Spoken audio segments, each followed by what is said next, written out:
Hello and welcome to Under Common Taste. This is a podcast where we create and discuss homebrew content for tabletop RPGs. My world is fire and blood. Oh boy. I'm Ian Woodworth. I'm joined by my co-host James Daly, and today we have special guest with us, Rene from the Rene Plays Games podcast. Hey, Rene. Hello. Welcome. Thank you so much for having me. Yes, welcome to Under Common Taste. So, Rene and I met about a month ago. We were both players in Clark Rowinson's, ended up being 3-Shot, his promotion for his lit RPG book that came out. We were both players in that game, and I've been listening to your podcast for a while now, and I'm almost caught up. Oh, wow.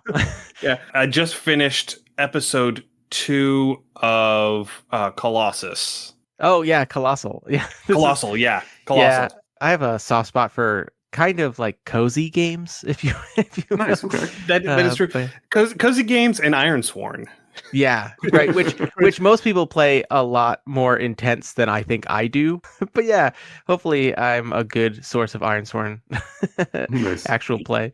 Yeah, I've had a few chats with Clark regarding his game of Ironsworn, and the way that he describes how his playthrough is going does sound a bit more vicious than what you come up with. It can and should be probably, especially like OG Ironsworn. When I first played Ironsworn, I remember it was my like first solo experience, and I remember being like, "Oh, I think I'm really bad at this because I just like died." It's like 40 minutes into making my first character, and then I think that the me takes over, the kind of like I'm gonna pull my punches on myself a little bit. But I also love watching and hearing people's Ironsworn actual plays or play reports where it's like, oh, these people do not pull their punches, and like this game is great for that kind of stuff too. See, I need to find this now. This is, It can be pretty punishing if you let yourself roll with those pay the prices and stuff, for sure. See, I think that Ironsworn would be right up your alley, James, because you like games like Darkest Dungeon. Yeah. Like when the games give you a warning, hey, you're going to lose your campaign. Losing is fun. It makes the game better. Play better next time. I'm like, okay, yeah, I'm in. Like, challenge accepted. So anyway, we got right into the conversation here, but Rene, if you would please just give us a little bit of an introduction. Who are you? What do you do? What sort of nerd cred have you got? Sure. So yeah, I'm Rene. I am a member of a streaming crew called the DMs After Dark, but I kind of haven't been on that stream for quite a long time because the beginning of COVID, I had my first kid, and he made making a regularly scheduled stream difficult at a certain point. And also they play for like 4-hour sessions, and the exhaustion in me of a toddler parent was like, oh yeah, no, I can't hang that long anymore. So I started the, no pun intended, because I am redheaded step podcast, the Rene Plays Games podcast, where I primarily do solo actual plays, but I do interviews with creators and folks from the TTRPG community and random ramblings and musings about how to run better games, get inspiration from media or game design stuff. Yeah, Ian would know nothing about the challenges of having a young child and all. scheduling a podcast. Yeah, not at all. In the emails that we sent back and forth, Ian and I, we joked about scheduling is not the BBEG of podcasts and or TTRPGs, but kids certainly are a good minion of that BBEG. I'll tell you that. Very fair. Absolutely, yes. The best minions, of course. All right, so the topic that we're planning on discussing tonight, and we will inevitably go down rabbit holes because they're there. But the main topic that we are planning on discussing tonight is post-apocalypse and post-catastrophe settings. Mm-hmm. And the reason why I asked you on to discuss that in particular, well, I asked you on because I just wanted to have a chat. But yeah, this particular topic, because you have mentioned a couple of times on your podcast that you and your friend Christian are writing a post-catastrophe game. Yes. Yeah, I probably shouldn't have opened with I like cozy games and then be like, oh yeah, but I'm also writing like an incredibly heavy topic game. But you could do that though, like a post-apocalyptic like Stardew would be actually kind of cool. I mean, that's certainly a part of having to rebuild, right? Like there are going to be the people whose everyday job is just going to be homesteading to have food on the table. You know what I mean? Absolutely, yeah. You don't have to be one of the crazy PCs that you make that go out into what we call the rust and fight and scavenge and scrap for every little thing you need. But I don't think making a character who's like that, I just garden all day, is isn't necessarily the more exciting at a table. Yeah, that is definitely a solo journaling game Yeah. offshoot of that setting. You know what? I kind of like it. I kind of like that idea. I'm going to pencil that in. But yeah, my friend Christian and I, again, probably surprising no one, beginning of COVID, the world shut down, and the two of us are big time forever GMs, TTRPG nerds, have like big collections of RPGs we never played. And that's why we started the DMs After Dark, played a lot of different games, and the play games to stream games to podcast about games to create games pipeline is real. Okay. It really is. Yeah. So we started working on it, and it's one of those things that I'm a wetland biologist by trade. So I'm always out in the woods. I'm pretty much paid to hike. It's great. I love it. But I'm out in nature a lot more than a lot of people. And when COVID hit, I was still outside all the time, but it was even weirder because like no one was outside. It was like I was walking around an empty world. You know what I mean? Yeah. And I went down, like we said, rabbit holes. I went down some rabbit holes about bushcraft and survival and off-grid living and stuff like that. And yeah, it just inspired me to think about, I gamify everything. I watch a TV show, I make a podcast episode about, oh, you could steal stuff from this. Like, yeah, you totally should. I'm right there with you. Yeah. So yeah, we decided we had to make this game. I guess I should probably, to give you the quick pitch, is like, imagine tomorrow or tonight, the power went out. How long before you realize it's not coming back and you have to take action? Ooh. What do you do? Do you have a plan? Do you know what to do? And then basically it's just fast forward 6 months. You've survived, and we are not going to talk about the awful, unspeakable things that you've experienced in those 6 months while everyone around you starved or was killed for the little things they had or anything like that. But you survived. Okay. And now you're part of a small community who's trying to rebuild a semblance of comfort. That's when you start playing the game. So I love this. And so before we clicked the record button, we were talking about various media and books and stuff like that. And I think MGM did a series, I think it was earlier this year or late last year, and I don't know how well they did it, but there's a book from the 50s called Earth Abides. See, I haven't read it yet, but it's odd. I gotta have to skyrocket it up my TBR now. It's amazing, especially when you read it in the mindset that this was written in the 50s. It's very forward thinking. It's actually considered the first quote like disaster story. But yeah, that's kind of how that concept you've built up is very familiar to that. So again, Ishmael, he was a field biologist. He was a student for UC Berkeley, and he was doing some schoolwork working on his doctorate, and he winds up getting bit by a rattlesnake and finding a cabin and kind of like hunkering down and trying to sleep off the rattlesnake poison because it almost levels him. Doesn't quite level him, but gets right there. And while he's down, this plague just kind of rips through humanity. And so when he recovers, there is nothing left but the husk of civilization. And so he's going through trying to find things. He's finding people here and there and trying to like seeing if they'll kind of cobble an existence with them or not. It goes through a lot of different things. And I picked up this book because I remember when I was in high school, my dad was telling me that was one of his favorite books before he joined the military. So of course I had to read it. And it is so well written that like parts of this book stick with me to this day. It is just amazingly well done. That sounds awesome. And actually something you said, it's a big factor of like something that I want out of this game, because, nothing is new. There's no original idea under the sun anymore. One of the, not to step on your toes of the outline, but, one of the questions is this, why post-catastrophe and not post-apocalypse?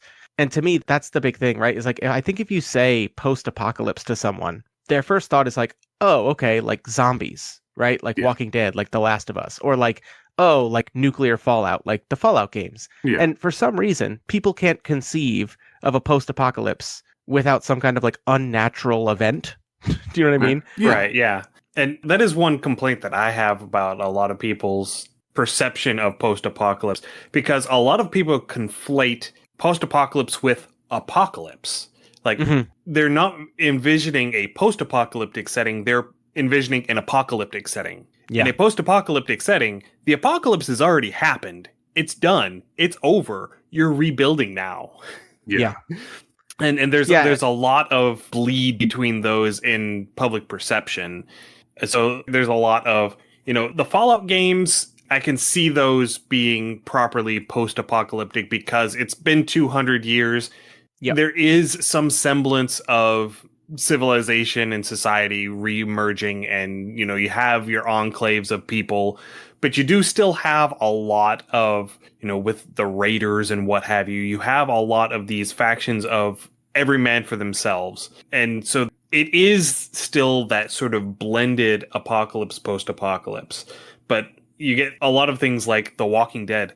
That's an apocalypse show. That's not a post-apocalypse show. Yeah, the event is currently happening. Yes. Yeah. Yep. And part of the reason I wanted to avoid the word apocalypse is because the only constant for the game as we're designing it right now is that it's a grid down event, right? Okay. Again, we did our homework looking into this kind of thing. My brother-in-law used to work for the Department of Energy in DC. There are 3 electrical grids in the entire United States. Yeah. It's the East Coast. Texas has its own, which fails all the frickin' time. And then the West Coast. Yeah. Let's even pretend that it's not all 3. Let's just pretend just the East Coast power grid goes out. Where are you going? Right? And like, this isn't the end of the world. It's just the end of society as we know it. Right? Like, I asked my brother-in-law, like, if this happened, if the Eastern power grid went down, like, realistically, how long before, like, FEMA and the government could get that back up and running? And he was like, oh, dude, the infrastructure is so outdated. Yeah. I mean, 6 months, before we have a chance of it getting back up. But in those 6 months, there's no way you are moving enough food to keep people alive, to keep workers going. Do you know what I mean? Like, it won't work. It won't happen. So, yeah, it's very bleak and dark, but at the same time, it's not the apocalypse. It's just a catastrophe that is going to change how we interact with everything around us. Oh, so a random question, not completely random, but how old are you roughly? I mean, I generally don't like asking her, hey, exactly how old are you? Right. But I am 37 years old. Okay. Yep. So you're closest to I. So I grew up, I'm 43. I grew up in Central California, and I think it was 94 or 95. The Western grid did go down for about, I think it was 12 to 18 hours. And I was in Central California at the time, so it's the middle of summer. It's 100 plus degrees outside, and like in the 90s at night. And I recall that event, and like nobody knew what was going on, and we had, just a stretch where everything was down. And so 95, I was 12 or 13 at the time, and just a little kid. But I remember like we only had so much water in the fridge because the water taps didn't work because everything was down. And I remember I was chugging water like crazy because 1, it was hot, and then 2, I was a bigger kid, and my parents were like, why are you hoarding all the water? And I was like, didn't realize at the time, but yeah, I mean, I was kind of, and it was just something that my brain just clicked into. Hey, I'm going to chug all this water while it's here. So I'm, it's what my body was telling me to do. Yeah. And that's really one of those things that people don't think of is once that stuff goes, where are you going to get it now?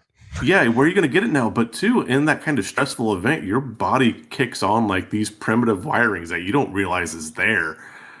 And you're doing stuff until you like stop and actually analyze, like, why am I doing this? Why am I gathering all this food and putting it in a corner? Why am I sitting there, hoarding things? Or why am I, secluding off to a corner and not talking to anybody? Why am I more social or less social?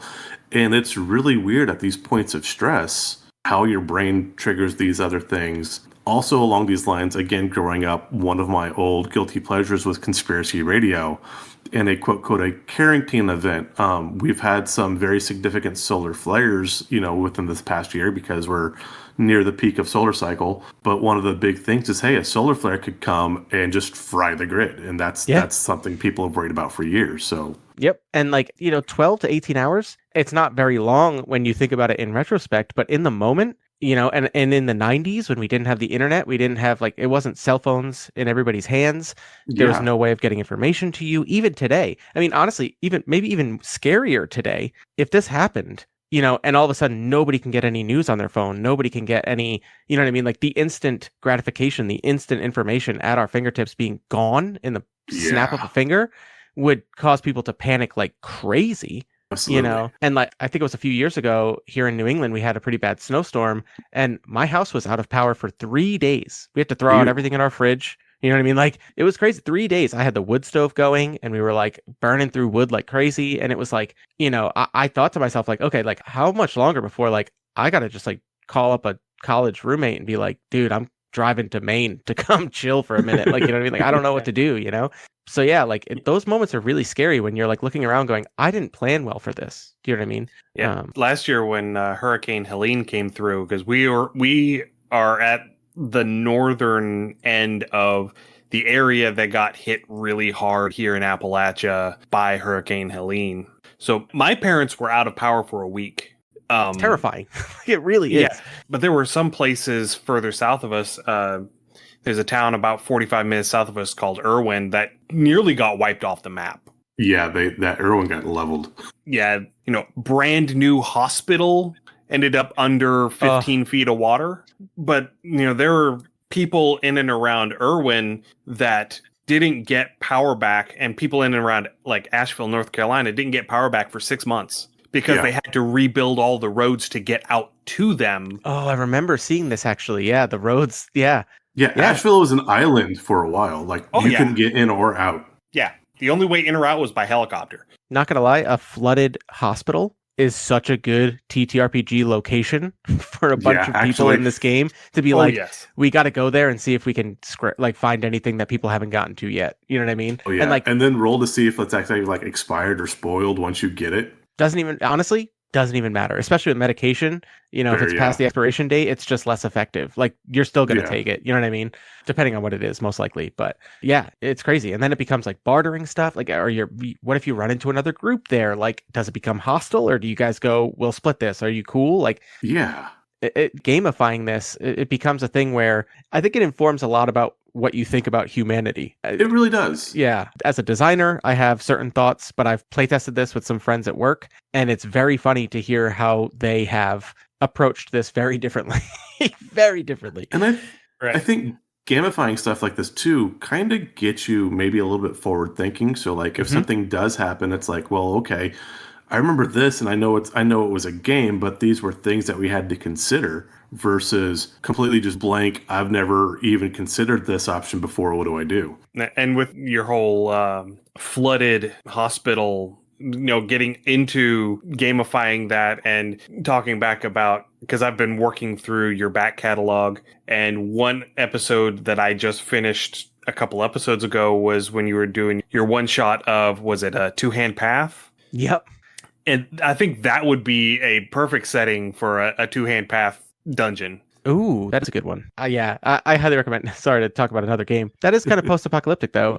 It is. And that's why I bring it up, is because it is an interesting, throwing magic into a post-apocalypse sort of approach to the storytelling there in the game. Yeah, I loved the way those maps were drawn. And actually, it's a really easy way to show a similar thing.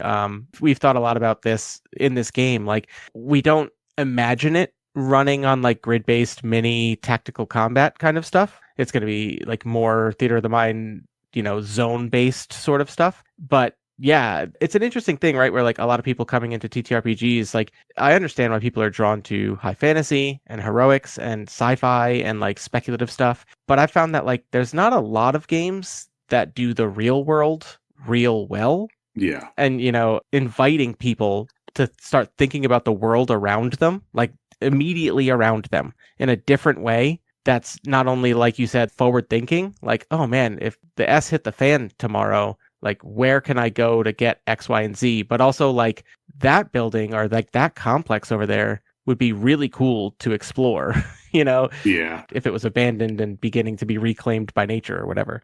Do you watch those videos of the people that like sneak into Chernobyl and like go through like the apartments and stuff like that? Oof. I've seen some urban exploration stuff, which I think is close. I don't know if I'd do it in a radioactive zone, but do your thing. That's awesome.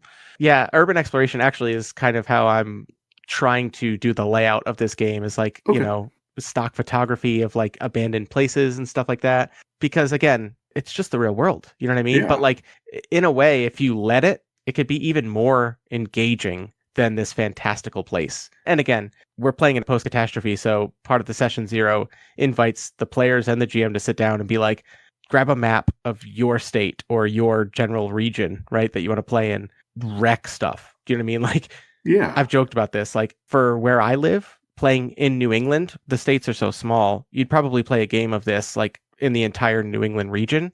But you could be like, everything about Boston is just gone. Do you know what I mean? Like, you'd think that there's a city with a ton of resources, but no, like, so much chaos happened, like, it just burned. Like, it's gone. You know what I mean? That's like, if you've played original Fallout 1 or 2, I think in Fallout 1, they go through and you go to, quote, quote, the necropolis, and you get to basically what should be LA, and it's literally a crater. That's all that's left. Like, by all means, do that, right? Like, in, again, the work group that I'm lucky enough to play games at my work during lunches, we've play tested a few sessions of this, and we all work in and around the state, you know, biologists and all these people who are like familiar with the entire state. And it was like, let's throw some stuff out there. And people were like, oh, like this area, like the dam broke, flooded this whole area. Okay. And someone else was like, oh, like all of the coastal, like, you know, where Taylor Swift lives down in West, like all those mansions. Some group absolutely went there because no one lives there all year round. And like, there's like a community just fully armed to the teeth defending mansions. You know what I mean? Like, I could see that. Just funny stuff that like you'd never think about, but it invites interesting opportunities to explore your own world a little differently. Or something that would be interesting is what would happen, because, you know, as soon as there's any kind of disaster, especially like I'm thinking like Texas and again up in New England as well with some of the big storms, is that as soon as anything happens, they like bring everyone to the football stadiums. Mm-hmm. And then you've got 40,000 people cramped into a football stadium and FEMA's not showing up. So now what happens? Oh man, I hadn't even thought of that. That's. I mean, that we saw that in New Orleans with the Superdome, Katrina, with, Hurricane Katrina, yeah. And so I mean, you have the sea of humanity coming out from there, and then people are looking at things, and I'm thinking a lot of people with one of the hurricanes that hit Texas, you know, they were in one of the stadiums and they started going towards the mega churches saying, hey, these people should be, and they were locking down the mega churches because they were trying to protect, you know, their assets or whatever. Yeah. And it was Joel Osteen, and so there's all of that too. But I mean, that's the exact scenario you're describing, I think. So I think that was Hurricane Harvey. Was it Harvey? Yeah. And you know, that's a great example too, right? To bring this back to like the gamified version of this, factions, it's going to happen, right? Like the premise of this is you are part of a small community. And technically in the session 0, and as we're going to, the community phase is the most still in development part of this game. It's almost like a resource management mini game between PC, traditional RPG style, like exploration with your characters. You zoom out, you come back to your community, you rest, you recover, you do some projects. But there's going to be factions. You're not the only community. And like, what does that mean about other communities? What do these other communities look like? Why did they band together in a certain way? And, you know, it's funny living in New England, godless New England, as, you know, like everyone thinks of us, right? Places like Texas would be really interesting, right? Because like churches would band together, right? Like, and that would be a really interesting faction to explore, right? Like you could play off of those people's faith. Maybe, you know, not to say that in like a, you know, what's the word I'm looking for? I don't want to, you know, not cynical, but yeah. Yeah, but you could, you know, in a way like that, maybe that's how you parlay or trade with these people, right? And there's going to be other groups that are just like, there's no more laws, anarchy, you know what I mean? Like crazy. Like up here, you know, I live in what's called the quiet corner of Connecticut. It's like the rural, but it's not, guys, at all. But you know, you have your people who, but you have your people who are more armed than the rest of the general population, if you will. Do you know what I mean? Yeah. And that's going to be a group where it's just like, nope, we've been ready for this and you're not coming in here. Do you know what I mean? Unless you prove that you're worth it, right? Like, we're going to need a doctor. A doctor can come in, but like, how do you turn people away? Or like, how do you find a way to feed more mouths if people just come and you do want to band together? Yeah.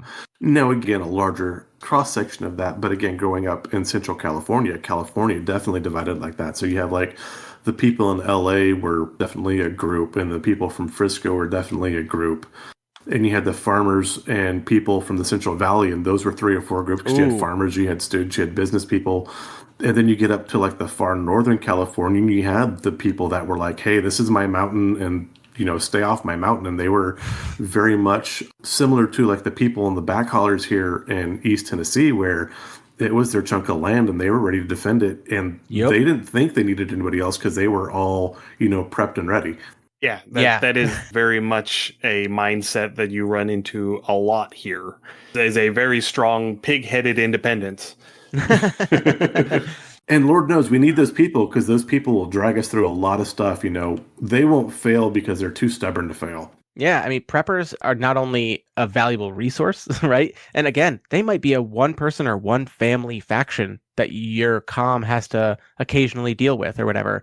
Or talk about a desperate, we need stuff. Let's go raid this prepper's place. And like, that's dark, but like at the same time, if your community is failing and people are dying, this is the world now. Do you know what I mean? Like nothing is easy. There's no convenience. There's no grocery stores anymore. Everything's gone bad. Gasoline doesn't work anymore. It's like, that's gone stale and is not really working. Nothing is easy. Everything needs to be earned, grown, or taken. Do you know what I mean? Yes. That's how it is. Now, with your part of Connecticut going through, like I said, so I grew up primarily in Central California. I spent a lot of time, I have family in Central Jersey as well, so a little bit closer to where you're at.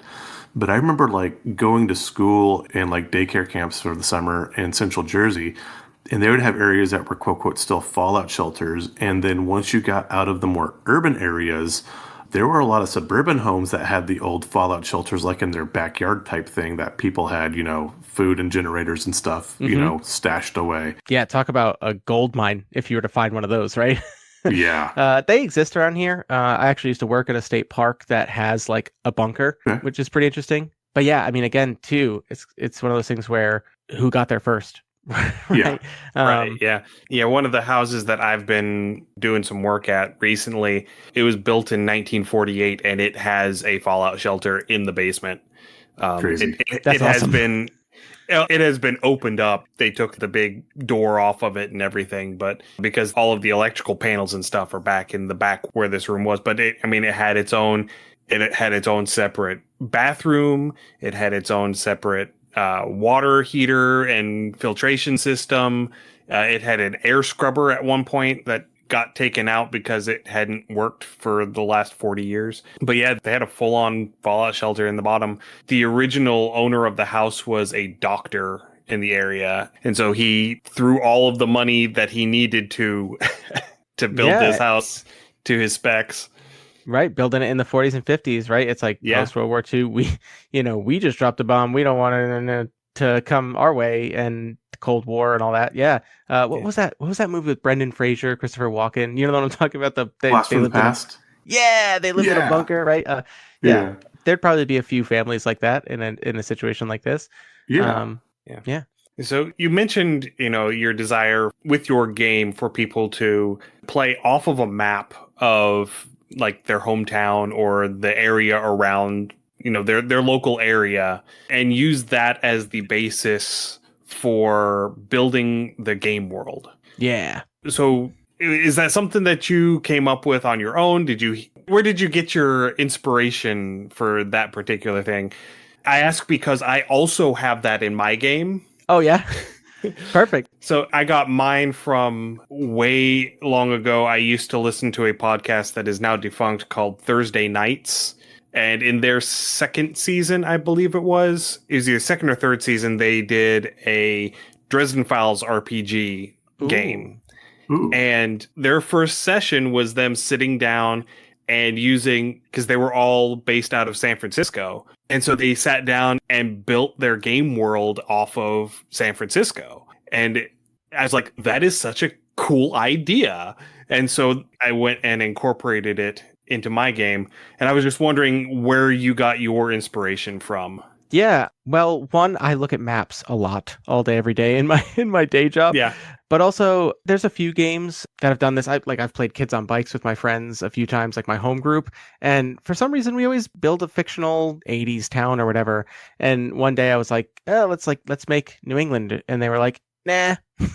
And I was thinking to myself, like, okay. But the basis of this game being so rooted in the real world, I thought to myself, I looked into like other games. I know Vampire the Masquerade. I think a good amount of the, World of Darkness. I've never played any of them.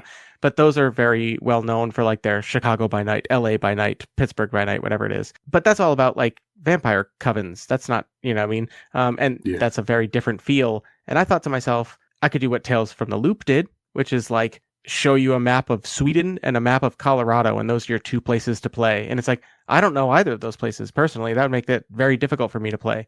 Why can't I just put a loop in Boston, right? Like, I don't know, you know? So one, it's part to James's credit, make people start thinking forward about this, like put it in their minds to say, like, start looking at the world around you differently if you're up for that. And also there's a familiarity aspect of it, right? Where one, it's fun to pull out a road map atlas and sit around with your friends before you start playing this game and go like, well, okay, well, like what got destroyed, or like what's interesting here, and like, you know, like mark up a map and be like, oh, like this place would be really cool to go to or whatever, or like this place I don't want to explore there, like I don't like that, like let's just say something terrible happened here, but you know this place a little bit, like it's easier for you to just start being in it. Do you know what I mean? Like inhabiting it. And also, like, I feel like it can make a really cool online community of people sharing maps of their region, like with their home, and explaining things that have happened. And then if for whatever reason another group is like, oh, we're like, you know, 150 miles away, you know, maybe we make a road trip. You know what I mean? Like, and like you have a map ready to go. I don't know. It just inspires others and stuff. It's like a living I like world. that. I think this could actually be really interesting too if you had an active community of different groups playing, or even like you had several groups in the same town. This could really branch into like LARP real easy, because you have the same maps, and then you could set up, well, here's these resources here. You'd have your game master that would have things stashed away or whatever. So you'd have your different groups in different parts of your town, and your actual groups, maybe they do have to ride on bikes. Maybe you do a kids on bikes theme, so they all have to ride like traditional bikes to transport and get around and stuff. And I could see this branching to something like LARP real easy, which would be kind of cool. Yeah, bicycles actually huge. Yeah. Like honestly, because cars are only going to be good for a few months. You know, like gasoline does not last long, even with stabilizer and all this stuff. And plus, in those first couple months, people are just going to be burning it like their life depends on it, right? Like, because it does, it literally does. And yeah, I didn't think about this, but like it'd be really funny for a GM of this game to like geocache stuff all around and just be like, hey, players, go find this thing. That's the next session. Yeah. Like once one of you goes and gets it and brings it back, we're going to show up here. If one of you has found it, like your character gets XYZ or whatever, or like tell me what you found there, and then we can play that. Yeah. That kind of sounds so much fun. Yeah, I would totally be in for that. Yeah. So Rainey, we're here talking about, you know, post-catastrophe, post-apocalypse. What, in your opinion, makes a good post-apocalyptic setting, a good post-catastrophe setting? What are the elements that you feel are necessary for a good, believable post-apocalypse setting? Yeah, I'll give a very me answer. Okay. And then I'll give maybe a more broadly applicable one. The very me answer is ecology. I really can tell when somebody has, I don't want to sound lame here, but like done their homework, or like cared enough to think a few layers deep about how the world would change. Not just people, right? Like I think a lot of times, especially in media, in shows and movies and stuff like that, the story is about the people and what they're going through, and that's fine, right? But in a TTRPG, we play a lot longer and deal with a lot more.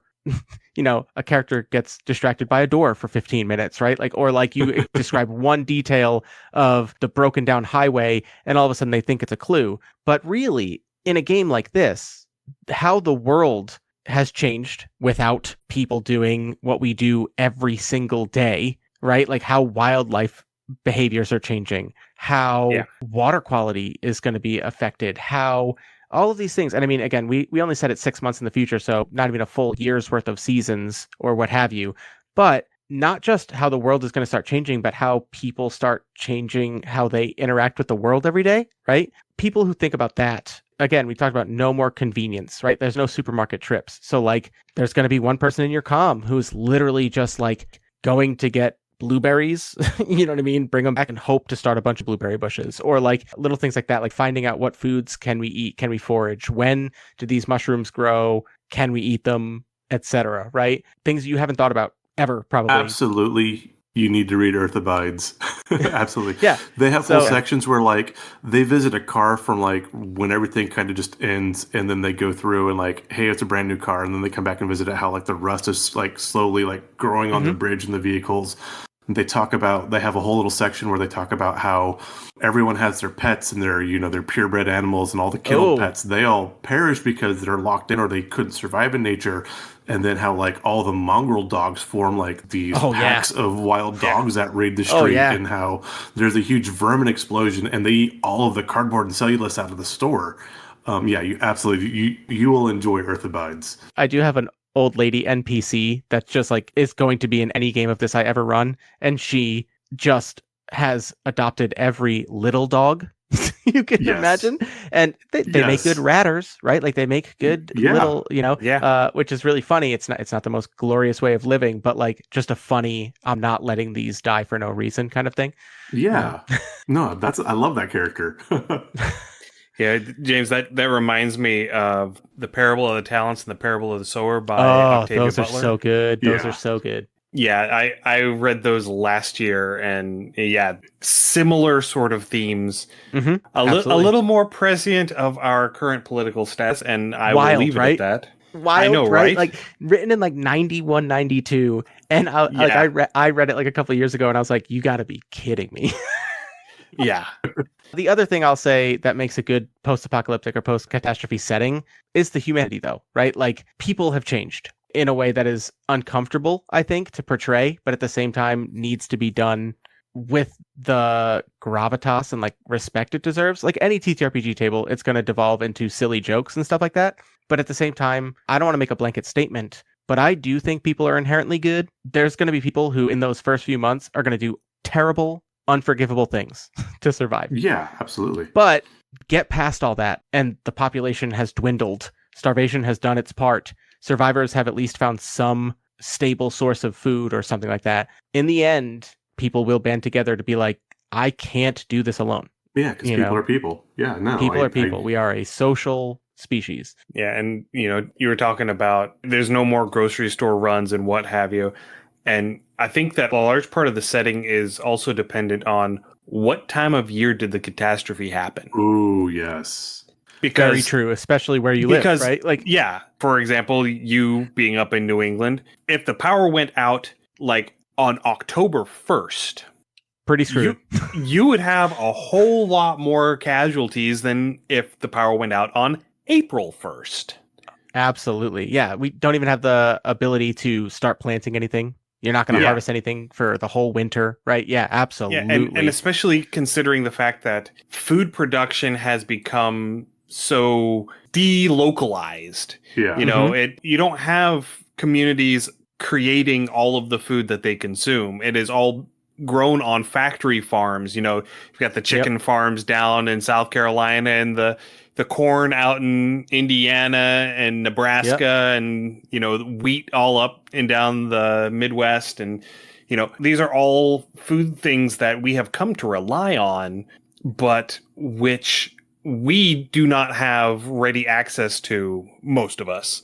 Yeah, that's a fun, again, I just joked about how we should give this the severity, like the serious tone that it deserves. But at the same time, a joke here, Monsanto is a faction coming for those seeds, dude. Like you cannot use our seeds. Those are ours. Yeah.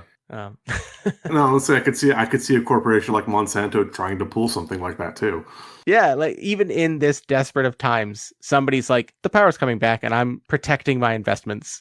Yeah. I have this contract that nobody's going to care about now, but I've got it on paper. It's all mine now. Right. Monsanto is going to be the one that's going to build the factory farm. Mm-hmm. Yeah. And is going to have the dormitories on the factory farm for the people who are going to work the fields to live in. Oh. And you only get to stay if you are capable of working the field. That is I'm just so good. Forced labor is going to be a bleak thing that would happen. Absolutely. Oh, that is so good. Yeah. Going back to talking about Octavia Butler, because that was one of the things that was happening in those books. Yep. Again, in New England, we don't have a lot of agricultural land. Surprise, surprise. But it is not very suitable No. for large scale agriculture. nope. Can No. you lick the tree? Yeah, we got maple syrup. You guys need some maple syrup? Yeah, but we have to wait until February. If we can hold out till February, we can have maple syrup. Yeah, something completely nutritionally useless, just sugar, Yeah. So we're getting close to where we're going to be wrapping up the interview portion here.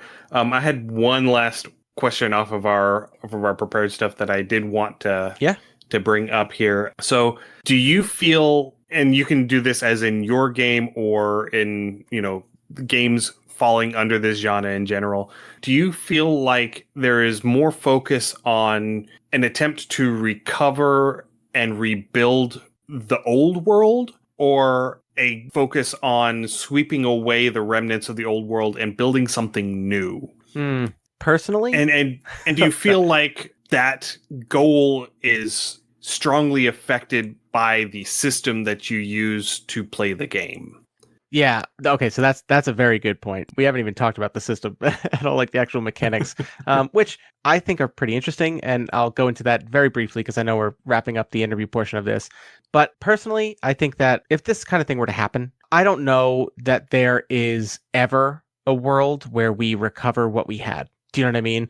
Right. Yeah. I don't think in no conceivable place can I imagine people in this situation going, well, yeah, but Tim's over there working on getting the internet back up. You know what I mean? Like, so it totally changes what you're doing. I think that there's certainly things that people would look back on and be like, yeah, eventually we need to do XYZ, right? Like, we need to find a fuel source, because the second we can go from hand planting all of our stuff and, harvesting like this, like, that's going to be a game changer for our community, and we can spread it far and wide. Like, that's a great goal. So I think that it's going to be a mix, right? I think, and the way that the system we're designing works is you're always going to have 2 dice and you're going to roll them against one another. Very inspired by Ironsworn. You'll have your action die and you're going to roll against a rust die, anywhere from a D4 to a D12. So you'll have various die sizes and pluses and whatnot, and you'll roll against a difficulty die determined by the GM, and the margin of difference matters. That is what the whole game is based on. It's not just did I beat it or did I lose. It's how much did I beat it by or how much did I lose by. You use those points to do certain things. In the rebuilding the community, the world part of the game, the community phase, it's pretty much all based on progress clocks, based on the size of a die that represents how complicated or complex a project is, right? So there might be certain things like, can we dig irrigation to make our growing season more productive? That's probably not going to be a terribly difficult one. I'd put that at like a D6. And over the course of a community phase or 2, you're going to roll and try and make enough progress, or, succeed on rolls enough that you hit a margin of 6 over time. And then you'll say, we've dug irrigation channels. Somebody's working on like, I'm going to go dig up all of those solar panels that people put out, and I'm going to try and figure out if I can create a conduit to a battery where we're going to have solar energy. That's a D12 or 2, my dude. Do you know what I mean? Yes. But but again, even just the way that the mechanics are kind of gating you from doing any kind of big picture swing back to the way things were, like, it's going to fight you the whole way, because like I said, nothing is easy anymore, right? Like, you're doing this by hand. So yeah, I think that in the end, it would become, I hope that there's hope. I don't want it to feel like a desolate game. Like, I know that some people like the dark and gritty. I want this game to feel like you're working towards a different but sustainable and some level of comfort future for your character. But, it starts as post-catastrophe. I think the feel-good ending for a campaign of a game like this would be, we've achieved the first steps of solarpunk, Okay, yeah. I like it. The way you're describing that reminds me of the Carl Sagan quote, we live in a society desperately dependent on science and technology in which hardly anyone understands science or technology. So true. I'm 100% lifting that quote for the book somewhere. Absolutely. All right. Yeah. That's Carl Sagan, so you just make sure you quote him. But yeah, will do. Yeah. Okay. Well, I think we've had a productive conversation today. because this is definitely a genre of game that I enjoy. This genre of fiction, I enjoy playing games that touch on these themes, and I haven't gotten a whole lot of chance to actually play a whole lot of games that touch on a lot of these themes. And so it's good to talk it through, really, because there is that sort of vicarious, I don't get to play it, but I do get to talk about it, sort of conversational element to it. And this talk as well, let me just say, I love putting anything on the record, on recording, to be like, I'm making this thing, please hold me accountable. So like by all means, like, message me in a couple months and be like, Rainey, where's the damn quick start? And I'm gonna be like, I'm working on it, I promise, it's coming very soon. Yeah, I want to play this game. I really want to play this game. The quick start is like 90% written. I just am very slow and not good at layout, so I'm just working on that. Layout sucks. It sucks, dude, and I'm also not very good at it. So, that's like, the last hurdle. We put together a tarot-based solo journaling game almost a year ago now, and it's been sitting on my computer because I hit a spot where I didn't like the look of the layout, and I haven't figured out how to go through and fix it. Yeah, I know. And like the perfectionist in me, like my friend Christian all the time is like, hey dude, you're doing the thing again. Like, just like perfect is the enemy of done, my dude. Perfect is the enemy of good. Just do it, Yeah. I'm right there with you. Yeah. He's like, well, then you do the layout, Christian. Jeez. Yeah. No, he is very helpful. Believe me. I just I put it on my shoulders because I don't know. I don't know. Yeah. But I promise, my goal is to have this out like in the first few months of 2026. The quick start should be out. Q1 26. Yeah, there we go. All right. Okay.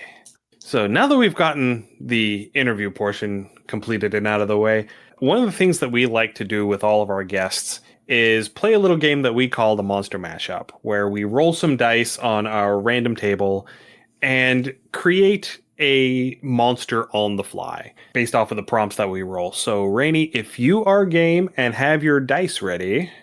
I am ready. All right. So we are going to start off with a D4 for locomotion. Ooh, okay. Here goes.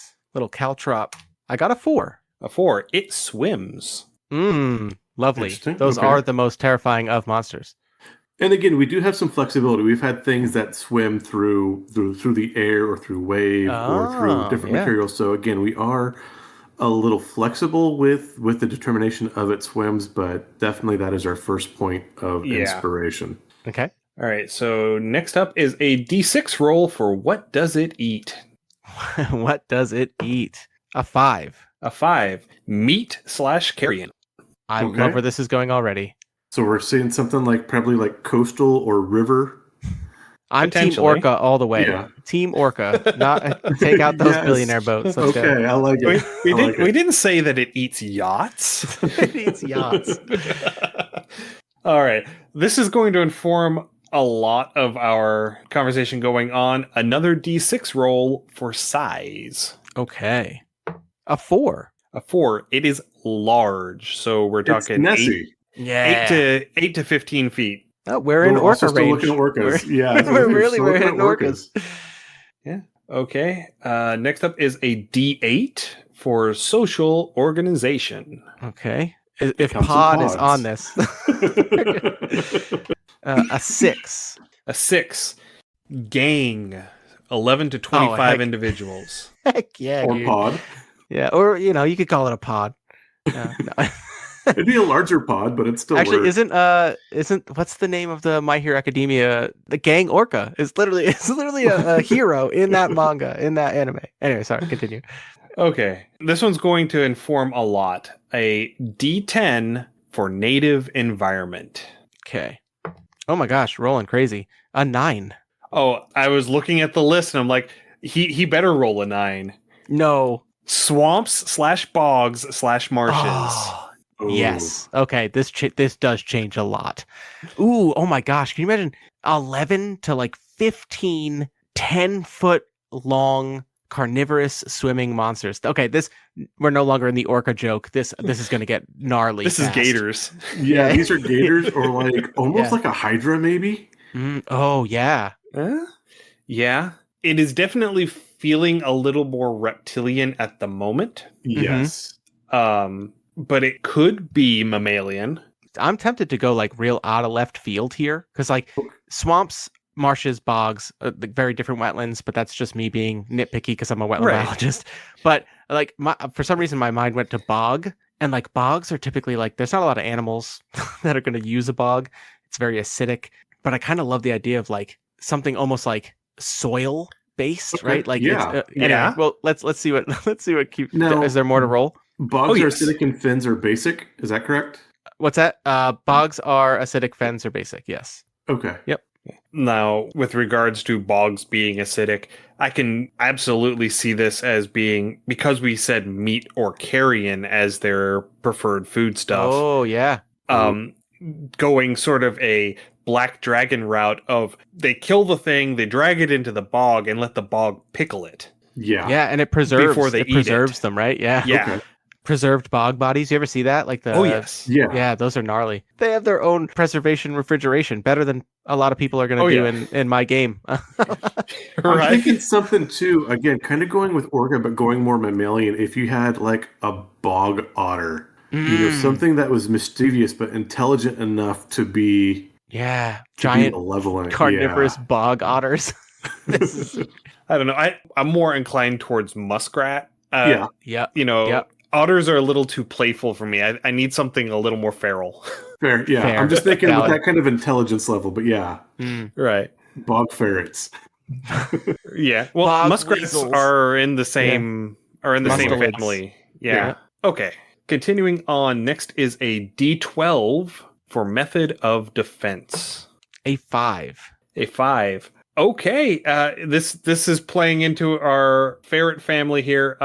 Burning chemical farts / spray a la stink bugs or skunks. Ooh, okay. Makes sense for a bog too, right? Yeah. Maybe they use that to like paralyze or knock out attackers and or victims, and they can just drag them into the bog. So they drown them and then let the bog pickle them. Oh, I love the idea of like a paralyzing like mist or something like that, right? Like some kind of like spray. Yeah. Oh, how terrifying too, of being like paralyzed, conscious, aware of what's going on as you're just being dragged into a bog. We do make nightmare fuel on this thing quite frequently. Yeah. Oh, wow. Yes, we do. This is an apex predator in a very niche biome. Oh my gosh. Yeah. Okay.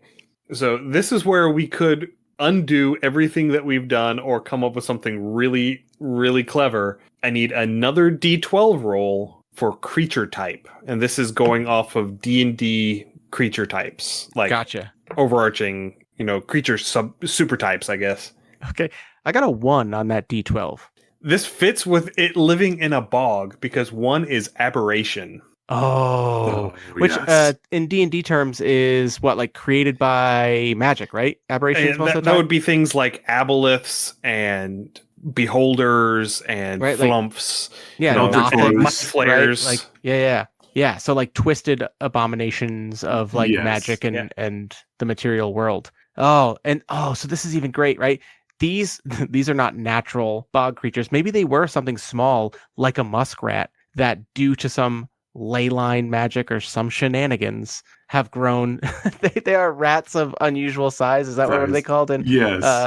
I think this is going to be one of those things like introducing rats to islands in the Pacific. Oh gosh, just completely destroys the whole ecosystem. It got introduced to the environment, and nothing in the environment would predate on it. Yep. Okay, so hold with me here. The base creature was a capybara. Love this. And they've made it intelligent, mean, and insidious. Okay, just to make flatulent. To make this a little more applicable too, right? Where like I kind of like this. Because they're big and they travel in packs of 11 to 20 or whatever, right? Yeah. Right. What if they are like this pseudo-amphibious giant capybara that it doesn't matter what wetland type they find or any kind of water source they find. They're so big, they just like a croc, hover just below the surface, and like their backs are like mossy and look like bogs, right? Okay. And they change the water quality to make it that like preservation acidic kind of thing and lure people in, fart paralyze them. But that way they're not geographically isolated to like a bog, right? Like these are like they themselves are the moving, quaking bogs, their backs, and like they just kind of like huddle together. Yeah. Going with that paralytic thing, their flatulence could just be that hydrogen sulfide swamp gas. Yes, exactly. And That's so how like, they as change you're going it. in, you're getting this miasma about them because they are changing their environment. Oh, and like, okay, here's your quest hook right here for your D&D campaign. Some kind of remote village, lake nearby with a river that comes out of it. And they're like, I don't know, the water quality, our water smells now. It's weird. Somebody went up to the Fish are lake. coming up dead. Yeah, and we go up to the lake, and the lake doesn't even look like a lake anymore. It's turned into a bog, right? Like, what's going on? Yeah. These things have moved in here. Yeah. Yeah, okay. It's getting all sludgy and... Ugh. Yeah. Mm. Yep. Nice. Oh, yeah. Okay. Next up is a D20 roll for quirks. Another 5. Another 5. A diamatic display has a pattern that can be displayed quickly to startle predators, often appearing as large predatory eyes. Ooh, on their backs, right? Yeah. Yeah. And that goes right with that aberration thing, too. Oh, yeah. Maybe they're so warped and twisted, right? Like their back, they can like camouflage it. Looks like a bog, but like people say got eyes on the back of their head. Their eyes, like they close their eyes underwater and eyes open on their back to make sure that they're not going to be stepped on by something they can't take down. I like that. Also, like cuttlefish, where they can change the texture and color of their skin depending on their environment. And they they do that like color flash to stun prey sometimes. Aren't cuttlefish, or at least maybe it's jellyfish, I might be wrong on this, but luciferin, right? Like the bioluminescent protein that scientists use all the time. Oh, okay. Yeah. Shucks. But again, I'm sure cuttlefish have a very similar protein adaptation that scientists have been trying to I'm sure. mess Also, with. this is a homebrew podcast, so you know what? Let's now it's happening. We're living in fantasy land. It doesn't have to follow real world biology rules. A wizard, a wizard can just farting capybaras. Sorry, bog. I did say earlier I tend to go a little too many layers deep of my ecology thinking for my world building. No, it's all good. I'm seeing this, and the further we get into it, the more I want them. And feel free to override me on this, but the more I want them to be amphibians, because we don't do a lot of amphibians. We do lots of mammal adjacent stuff and lots of reptile adjacent stuff, but not a whole lot of toad. Yeah, because what if it's like salamander, like I love a good salamander, like the gulpers from the Fallout show, you know. Okay, I have to. If we're going amphibian, I need to change the flatulence a bit. I do like the stunning ability, but frogs, they have that glue that they use to attach to mate, and then when they have the egg sacs, they've got that gel. What if they're spraying that gel? And so like you're getting that sticky, goopy like glue, it limits your movement, it still paralyzes you, and then they can drag you into the bog. Right, and they're like the poison tree frogs, where it is a neurotoxin on that they secrete from their skin. Yeah. It's perfect. And that's the paralytic agent is, you're going through, you don't notice that you're about to step on them because they're so well camouflaged. And you come into contact with them, and it's, skin to skin contact transmits this neurotoxin, and you just get paralyzed, and you burn down, fall over, and then sink into the swamp. They can even do the frog thing, right? Where like they like inhale and have that big bubble on their neck, and then just kind of like do like a burp, and it just comes up. And I also love the egg masses. That's such a fun idea, right? Where like it's almost like that's another way that they preserve things, right? Like once they pull you down, they pull you into that jelly free. And what if they use the people to lay their eggs, kind of like the aliens here, where they make that stuff? But yeah, they're actually using the victim as a very host. Very tadpole idea. Yeah. One of my favorite things in the spring is to find vernal pools and go like literally like hold those egg masses. They're so interesting. Yeah. It's so fun. And they get huge. They can be very large depending on where you find them, for sure. Yeah. Yeah. In temperament, I'm thinking something like hyper aggressive and invasive, like a cane toad. Yeah.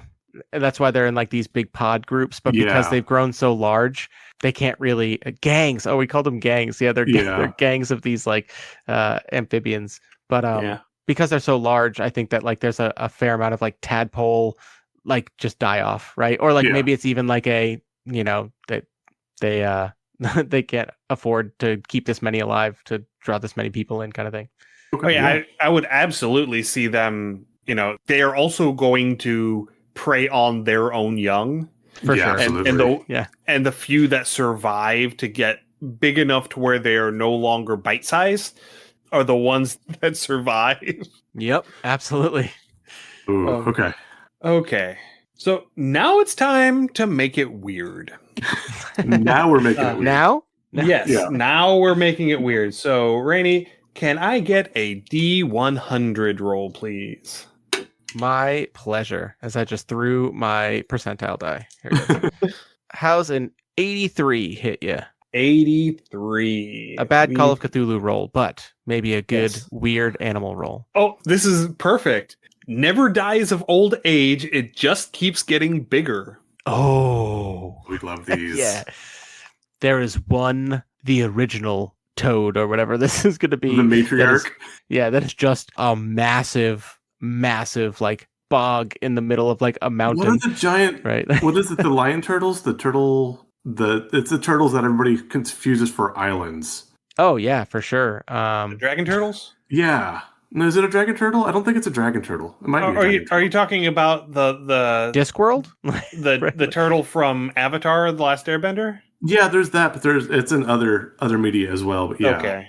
Oh yeah. Just island turtles for sure. Yeah. It's just a bog toad version. Yeah, bog toad version of that, yeah. Doom Island.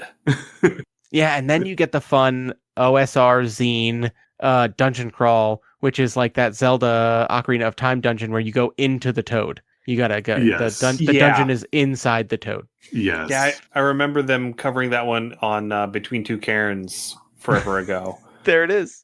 Yeah. Yeah. It's perfect. It fits right into the weird vibes. Oh yeah. All right, James, do you want to roll the second one or do you want me to roll the second one? I'll let you roll this one.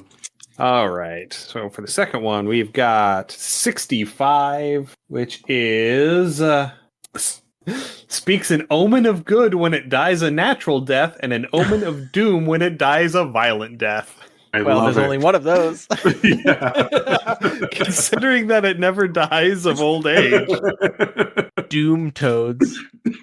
Oh, I love Hey, it. we have a name. Yeah, we have we a go, name. yeah. Nice. Doom toads, yeah, we can, because that is the ultimate question at the end of all this is what do we name it? Oh, sorry. Getting ahead No, of that's we got great. one more weird quirk naming to things do. is always the challenge. I agree. Names are hard. As evidenced by my podcast, Rene Plays Games. Really clever stuff, All right. So, to recap, it swims, it eats meat/carrion, it is large in size, they are organized in gangs of 11 to 25 individuals, their native habitat, I think we have firmly settled on bogs. Mm-hmm. On this one. Their method of defense is burning chemical fart/spray, which I think we have reworked into a contact-based neurotoxin. Yeah. And also whatever gloop they're secreting into the water. They are an aberration creature type. They have a diamatic display. So I don't think we settled on what that was. Eyes on their back, right? Yeah, the part of their camouflaging and yeah. It's just that we were still mammalian at that point, and I wasn't sure if we had resolved that, if we wanted to shift it or if we wanted to leave it as it was. I'm fine with leaving it as it is, but... Yeah, I think it fits actually even better for the Doom Toad. Yeah. So it never dies of old age, it just keeps getting bigger, and it speaks an omen of good on a natural death and an omen of doom if it dies a violent death. Okay, and I think you got it in one, Rainey, with what we're going to call it. I think we're calling them Doom Toads. I love it. Yeah, I like these a lot. These are mildly terrifying. They're kind of cool. I could think of a few, actually, you know what, and it would work too, where we said, they are so destructive to the environment. If somehow you could shift the environment back so it wouldn't support them, that necessarily Ooh. wouldn't be a terrible omen that, hey, you're properly terraforming or fixing the ecology to drive these things off. Yeah, and just because they don't die of old age doesn't mean that they don't die of, disease. Yeah, or starvation, or any other number of things. The starvation would be more difficult. Honestly, though, there'd only be one left, probably. Again, not a terrible omen. I am the last croak. And I think that if they eat one another, that no omen happens. I think. Yeah, that's fair. That's as close to a natural death as they're going to get. Yeah. Yeah. If something ends up getting eaten head last, they might croak out an omen on the way down, but if a doomed toad croaks an omen and no one's there to hear, right? I think the omen would end up going into the belly and no one would hear it. Yeah. Okay. Well, that was a lot of fun. That was. All right, so to wrap things up, Rainey, we're going to go ahead and give you the floor to promote yourself, to promote your show, to promote whatever it is that you want to talk about. So go right on ahead. The floor is yours. Thank you. If you want to hear me play solo games or talk to people or anything like this, Ian, you're going to be coming on my show soon, right? So you'll be able to hear more of Ian on my show and all that. You can find me online, social medias, everything under Rene Plays Games. And please do reach out to me and be like, hey, put out those games, poke me, tell me, yell at me, and come nerd out. Well, thank you so very much for coming and joining us tonight. We had some audio hiccups at the very beginning when we were trying to settle everything out, and I'm glad that we were able to get it all worked out and get our chat done tonight. Yes, me too. Sorry for that. Yeah. Sorry for those hiccups. It's all good. That's why we show up ahead of time for sound check, so that we can get all that stuff figured out. It's like when we were doing the live stream, the part 3 of our game for Clark. Oh yeah. We ended up doing the first 15 minutes of the stream silent because it was only doing his audio. Oh. The rest of our audio was going through on the stream. It was only his audio, and he had to fiddle with some settings because he had it split up to where we were each on our own individual audio track, but OBS was only grabbing the first track, which was his, to broadcast. So yeah. Anyway, tangents. We do tangents here. Yeah. In case you haven't noticed. So thank you everyone for listening. If you have any comments, suggestions, or ideas, please send us an email, undercommontaste@gmail.com, or come and join us on our Discord. You can find a link to the Discord as well as our itch store, undercommontaste.itch.io, and our Patreon, patreon.com/undercommontaste, through our website, undercommontaste.com. This is your first time listening. We're so happy you found us. We invite you to join us for our other podcast as well. You can join us with our current Dragon arc, where we're talking about dragons within D&D, or maybe you want to hear some of our other guest interviews. Either way, you can look us up on the podcatcher of your choice. Search Under Common Taste. So stay safe, everyone, and we will see you all again in 2 weeks. Happy gaming. Thanks for joining us for another episode of Under Common Taste. Our theme song is Massacre Anne, written and performed by Mary Kroll and used with permission. You can find Mary online at marykroll.bandcamp.com or on Patreon at patreon.com/Dr. Mary C. Kroll. Our logo is by David Sutherland. You can find more of David's work on deviantart.com/David Sutherland or on instagram.com/Willex_73. We'll be back in 2 weeks, so stay safe, and we'll see you then.